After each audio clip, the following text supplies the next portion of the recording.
Hey guys, so today I'm going to show you how to achieve really flawless skin even though you have acne prone skin, spots, scarring, anything like that, discoloration. And I'm using really inexpensive products and I'll list them down below if you like. And this is how it turns out, and there's also a clip with what my skin looks like without any products on it in the video, as you will see in a few minutes. And I hope you guys enjoy and try it out because this is a really great way of hiding your acne scars all day long. Bye!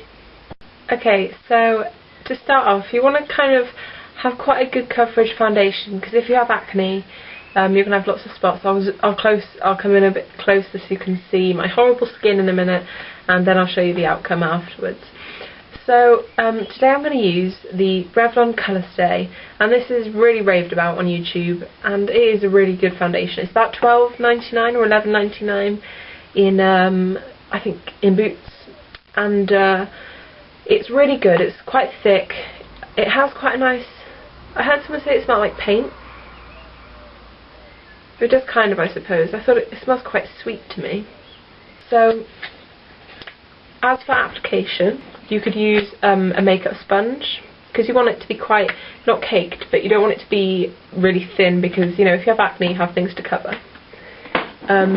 You could use just a normal foundation brush, like this, so they're quite robust, so you can kind of just dab it in like this, and you can maybe do some swirls as well. But for me personally, I mean, there's loads of brushes you can use for foundation, but I stopped using this and then I started again, and it really does give the best finish. This is the MAC 187, and you can see I've used it, so it's I used it this morning, so it has the colour on it. And basically you just kind of put it on the back of your hand, dab it in, and you rub it in circular motions, and then you can build up the coverage, and it just gives a very airbrushed finish without caking it. So you can put quite a lot of product on and make it quite high coverage without it being cakey. So you can still put powder on if you want as well. So this just kind of airbrushes it in. And there's loads of different types you can get. You can get a Sigma. I think you can get a NYX one. By the way, if anyone knows where I can get NYX from in the UK, please tell me. Because I found some sites, but they don't give like the full range. This is completely up to you. I mean, you'll want to start by moisturising your face, because even if you have acne, for me personally, I get really dry skin. Okay, so now the big thing. I'm going to zoom, let me come close and I'm going to show you. I don't know if you can see, you probably can, but I have lots of, these aren't spots, they're kind of lots of risen bits, but it's very much underneath scarring from where my skin was a lot worse, and I have one blemish here. It's kind of going away now. It was like one of those really raised spots. And I have very open pores. I'm unsure if you can see this, but very large, very, very large open pores. And I want to get the MAC Pore Refiner Primer. Okay, so I have two primers. They're both L'Oreal. This is a smoothing resurfacing primer, and this is a mattifying primer. I've kind of fallen out of love with this. It doesn't really do anything, to be honest, so I'm just going to use this liquid one. It just helps mattify your face. So you just want one pump. Let's see through. Just dab that in between your fingers and rub that across your whole face.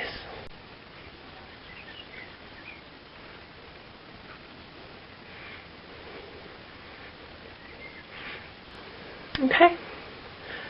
So that just helps mattify, and it just helps your foundation stay on throughout the day and withstand clothes and touching and everything like that. Okay, so we're going to start with the foundation, and this colour is Buff. The only problem is it doesn't have a pump, which is very, very annoying. So this is what I do quite a bit actually. I'm just going to get the top of my L'Oreal primer and just plop some on. I always do too much.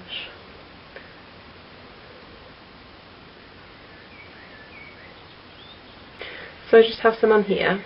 I'm just going to take my MAC brush, some just fell on the side, and basically just really gently dab it in, and then you have some on the ends of the bristles. And the way I like to apply is I just dab it across my cheeks and then I start to rub in. So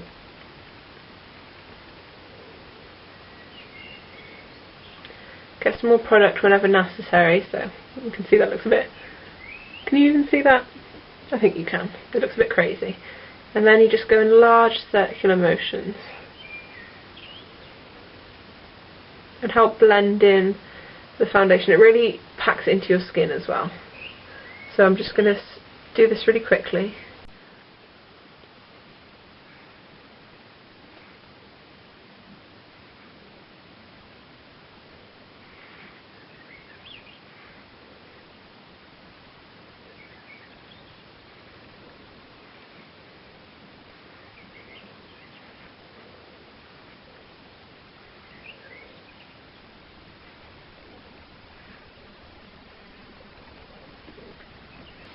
Okay, so when you're blending in your foundation, you want to make sure you don't need to get it completely under your eyes because we're going to do concealer for that in a minute.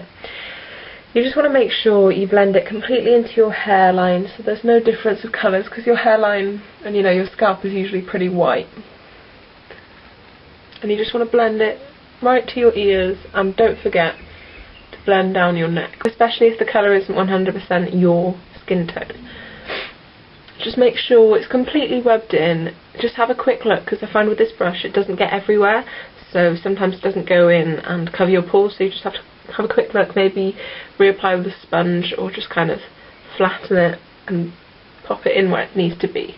It's usually just here and here. So I'm just doing a close-up now, and you can see already there's a great improvement to my skin.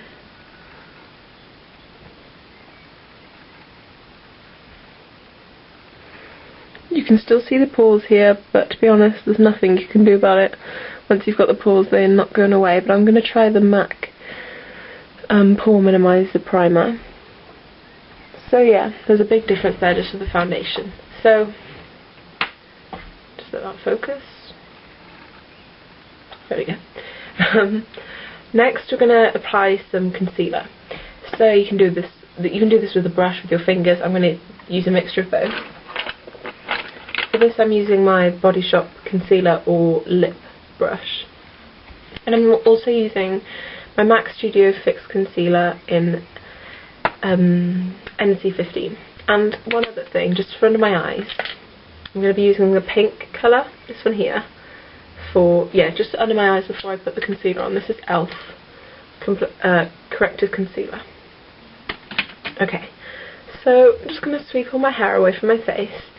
And take my brush, dab it in the concealer, and just pop it where it needs to be, and then I'll rub it in with my fingers later, because the heat from your fingers helps melt it in and blend it into your face.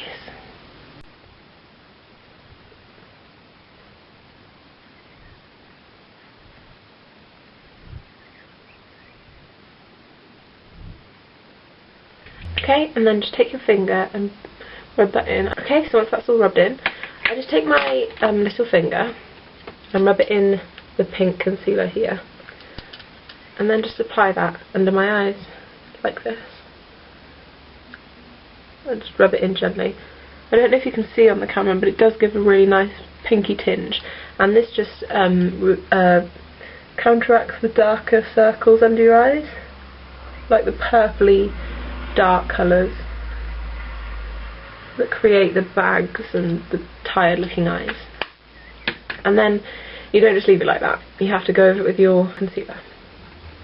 And then I just really loosely and, no real pathway, just apply this under my eyes. So yeah, I'm going to leave it like that? No, not really. And then just take your ring fingers and just blend that in.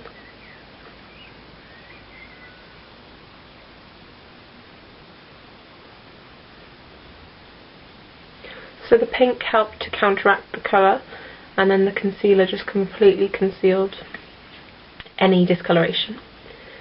Okay then, so this is just the foundation and the concealer. Okay guys, this is my finished skin tutorial for acne skin, and as you can see, it gives wonderful flawless results, and you can do this at home. I haven't used anything overly expensive apart from the brush, but as I told you, there's loads of alternatives and you don't need to use that brush. Okay guys, see you soon. Hope you've enjoyed. Bye.